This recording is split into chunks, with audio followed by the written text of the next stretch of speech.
station balnéaire, Saint-Pierre, capitale du Sud, s'étend sur 96 km². Elle abrite un peu plus de 85 000 habitants répartis sur les quartiers de la Ravine des Cabris, Grand-Bois, Pierrefonds, le centre-ville, Basse-Terre, la Ravine Blanche et Terre-Sainte.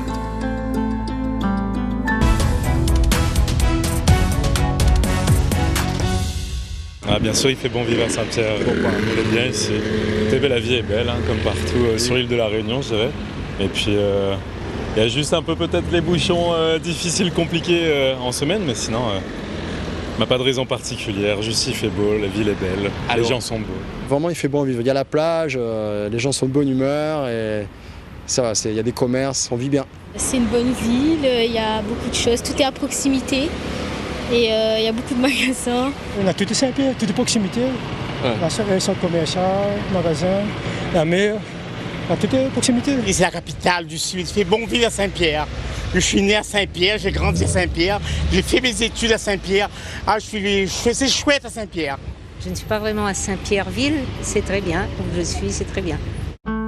Ville universitaire, Saint-Pierre accueille depuis 2023 la faculté de santé sur le campus de Terre-Sainte, permettant ainsi aux étudiants en médecine de réaliser les 6 premières années de leur cursus à La Réunion. Par ailleurs, la ville compte dans ses infrastructures un port de plaisance et un aéroport.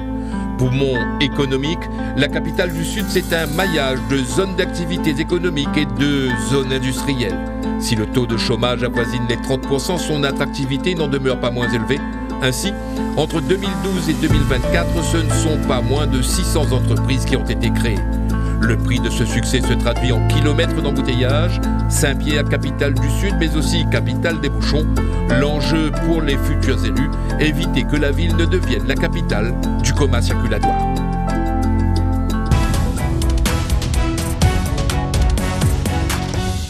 Peut-être trouver des solutions pour les embouteillages, ce serait ce qui complique peut-être un peu la vie des utilisateurs de l'île, mais en général, mais sur Saint-Pierre aussi. Donc, après, je ne saurais pas vous dire plus.